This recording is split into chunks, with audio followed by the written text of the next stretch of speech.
হ্যাঁ বন্ধুরা, হ্যাঁ মান্তু শো একটু পরে উঠবি। এই যে আমার জানো তো একটা রানী আছে, এই দেখো আমার রানী আমার কোলে বসে আছে।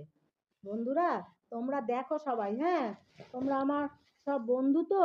আমার এই রানী, আমার একটা রানী আছে, আমার একটা রাজা আছে। আমার রাজা স্কুলে পরীক্ষা দিতে গেছে, সায়েন্স পরীক্ষা আজকে। আর এই যে আমার রানী, রানী বলছে তোমার বন্ধুদের দেখবো। আমি বলছি বন্ধুরা আমাদের দেখবে, তোমরা দেখতে পারবে না। এই দেখছো, রানীর কথা শুনে আমি হেসে আমার গলা বসে গেছে কাশতে কাশতে, এরম করে আঙুল দেখিয়ে স্টাইল করে আমার সঙ্গে কথা বলে। এই আনন্দে আমি এখানে আসি। দেখো ওর আঙুলটায় না একটু ধুলো নাকি ঢুকে গেছিল, দেখতে পাচ্ছ না? বন্ধুরা দেখছে, বন্ধুরা তুমি কিন্তু, তোমরা কিন্তু দেখো দেখো, এই দেখো একটু কালকে একটু রক্ত বেরিয়েছিল, পুজ বেরিয়েছিল। ওর মা সেটাকে, হ্যাঁ ওর মা সেটাকে তুলো দিয়ে ওয়াশ করে দিয়েছে। হ্যাঁ তারপরে আবার ওর বাবা এসে মলম লাগিয়ে দিয়েছে, এখন একটু ব্যথা কমেছে। আমি আবার একটু টিপে দিয়েছিলাম জানো বন্ধুরা। কি আচ্ছা বন্ধুরা শুনতে পাচ্ছ তো আমার রানীর কথা? আমার রানীর কথা শোনো কিন্তু। কি ভাই, কি ভাই, তুমি একটু কথা বলো বন্ধুদের, তোমরাও তোমার দিদি। ও আঙুলটা দেখা যাচ্ছে না দাদা, এই দেখ এই দেখ এই দেখ, দেখে নাও বন্ধুরা, দেখো ওই দেখো কালো হয়ে গেছে, দেখছো বন্ধুরা? এমন কালোটা বেশি দেখাচ্ছে।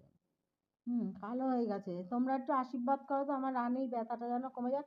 আচ্ছা আমার রানী বন্ধুরা তোমাদের সঙ্গে একটু কথা বলবে, হ্যাঁ বল বল, তোমরা কি দিদুনের বন্ধু? তোমরা কি দিদুনের বন্ধু? তাহলে আমার দিদুন, এই দেখো এটা আমার দিদুন দেখো। তোমরাও আমার দিদুন হও। তোমরাও আমার দিদুন হও।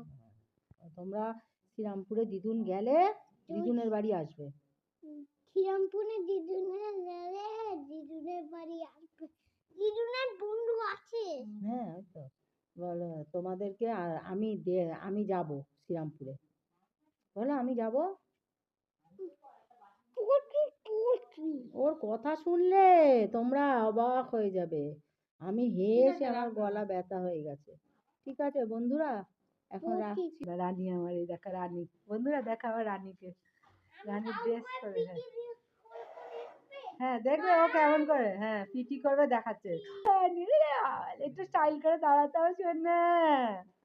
আমার নানি কেজি 1-এ উঠে গেছে, আমার বলে রানী সেদিনকে রিলাইফ থেকে নিয়ে এসছি জানো বন্ধুরা। আমার রানী বাঁচো, এবার দেখেছো রানী স্মার্ট গার্ল, আমার আমার স্মার্ট গার্ল।